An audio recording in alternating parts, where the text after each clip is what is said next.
दरअसल मैं बात कर रहा हूँ 5 जनवरी 2024 की। ग्रेटर नोएडा में एक हाउसिंग सोसाइटी है, नोएडा वेस्ट हाउसिंग सोसाइटी। उसी में 2 परिवार रहते थे। एक जो लड़की रहती है शीला का परिवार, और एक जो आयुष्मान रहता है, आयुष्मान का परिवार। दोनों ही अपने घर के आमने सामने ही रहा करते थे। अब एक दिन लड़की जब मॉर्निंग में टहलने के लिए निकलती है, तो अभी जो आयुष्मान लड़का रहता है वो भी नया नया ही कॉलोनी में आया रहता है।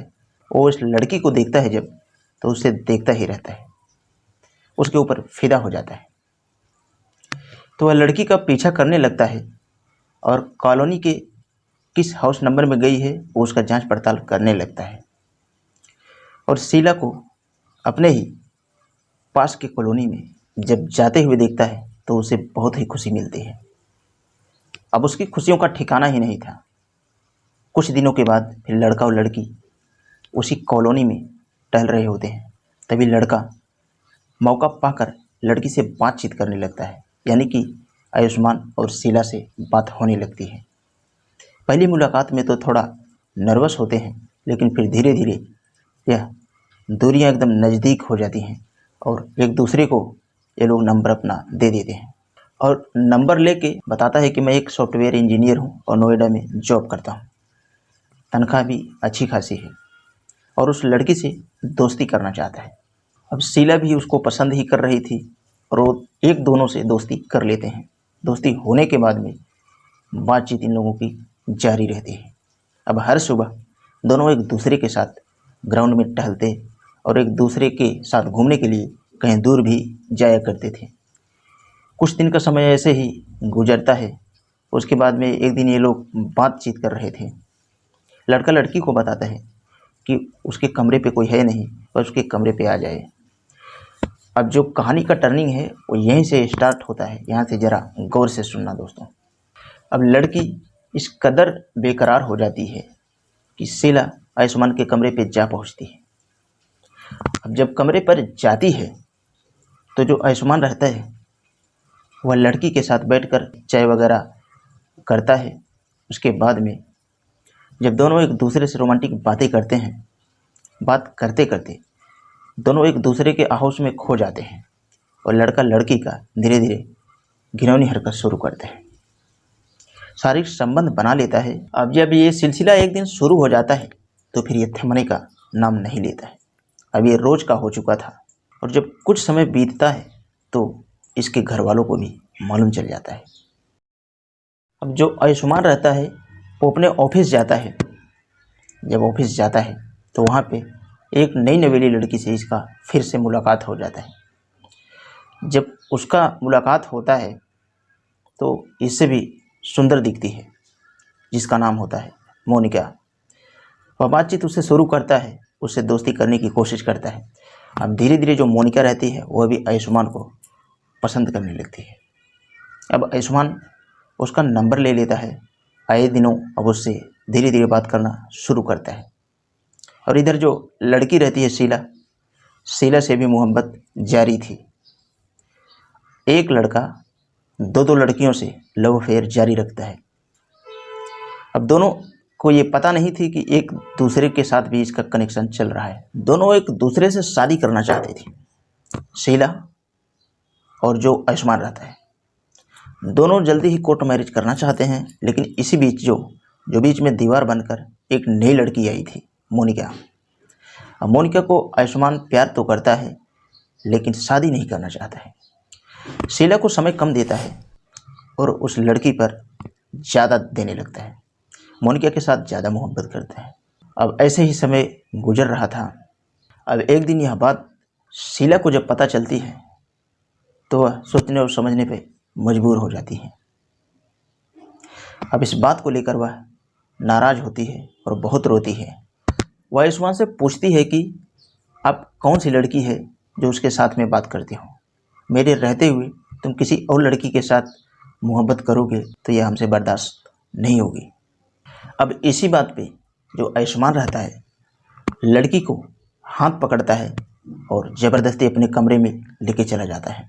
और उसके साथ शारीरिक संबंध बनाने की कोशिश करता है। लड़की जब उसे धक्का देती है तो वह लड़की को मारने लगता है। वह बताता है कि वह उससे भी प्यार करता है और उस लड़की से भी, लेकिन जो पहली प्रेमिका रहती है शीला, उसे यह सब अच्छा नहीं लग रहा था। किसी का भी प्रेमी अगर किसी दूसरे के साथ जाए बात करे तो यह किसी लड़की को भी बर्दाश्त नहीं हो सकती। अब यह सिलसिला ऐसे ही चल रहा था।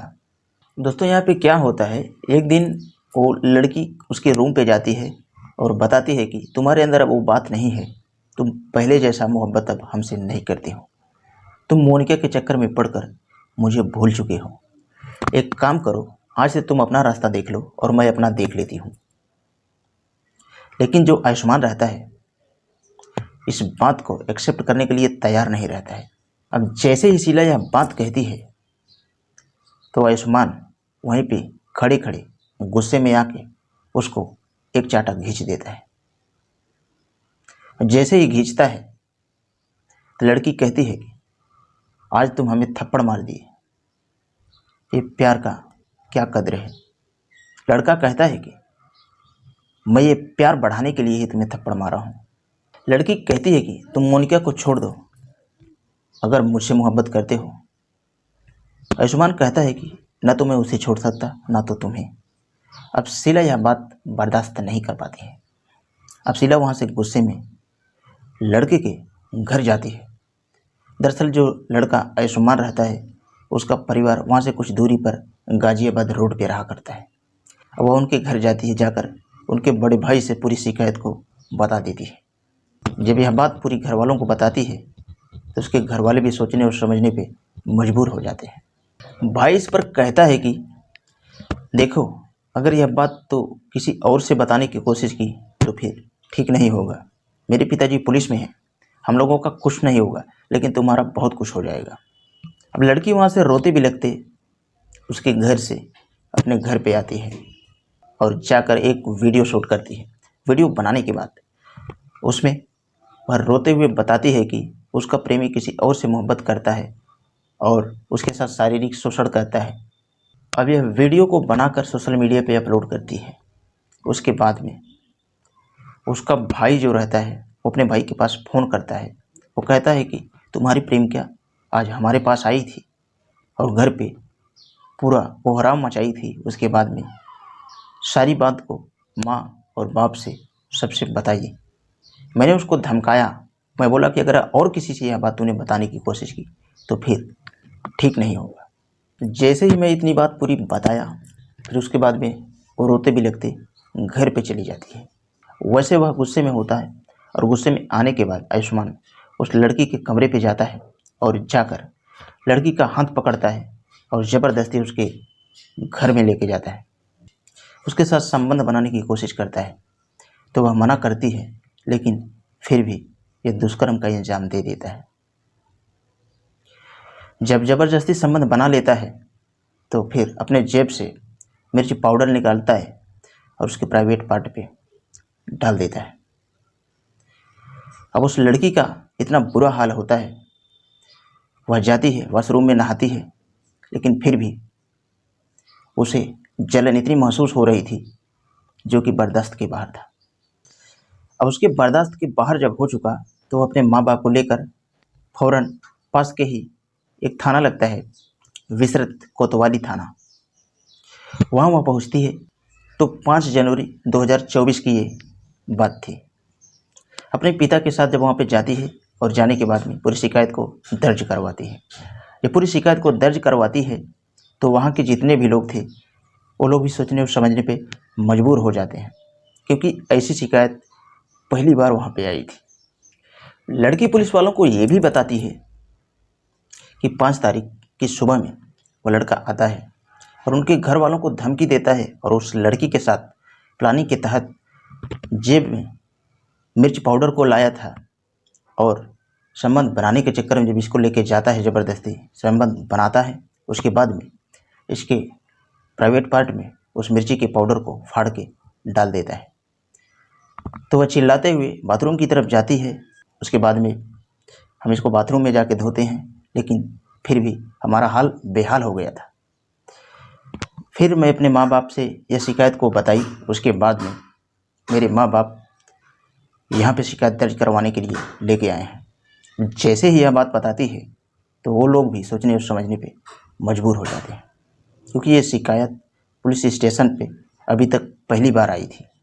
अब पुलिस दोनों को बैठाकर जांच पड़ताल शुरू करता है। जांच पड़ताल करने के बाद फाइनली जब रिपोर्ट आता है तो सारी सच्चाई सामने आ जाती है। इसके साथ में संबंध बनाता था और इसके साथ में संबंध बनाने के बाद मिर्च पाउडर डाला गया था। पुलिस वाले को शक जाता है कि पहले इसको जांच करवाएं, जांच करवाने के बाद में पता करें, क्या पता लड़की लड़के को फंसाने के चक्कर में झूठ बोल रही हो। लेकिन यह बात सच निकलती है। अब लड़की के तहरीर पे पुलिस उस लड़के को गंभीर धाराओं में मुकदमा दर्ज करके हमेशा हमेशा के लिए जेल भेज देता है। तो दोस्तों, इस कहानी के बारे में आप लोगों का क्या कहना है? आप कमेंट बॉक्स में अपनी राय जरूर दे सकते हैं। और ये कहानियाँ सुनाने का मेन उद्देश्य लोगों को अवेयर करना है, ताकि आप लोगों के साथ ऐसी घटनाएं कभी भी ना हो। वीडियो के लिए मैं बस इतना कहना चाहूँगा। अगर आप हमारे चैनल का वीडियो पहली बार देख रहे हैं तो चैनल को सब्सक्राइब कर लें और बेल का आइकन ऑल पे जरूर प्रेस करें, ताकि कोई भी वीडियो ना हो तो आप तक आसानी से पहुंच सके। तो आज के लिए बस इतना ही। मिलते हैं कल शाम 7 बजे किसी नेक्स्ट क्राइम स्टोरी के साथ।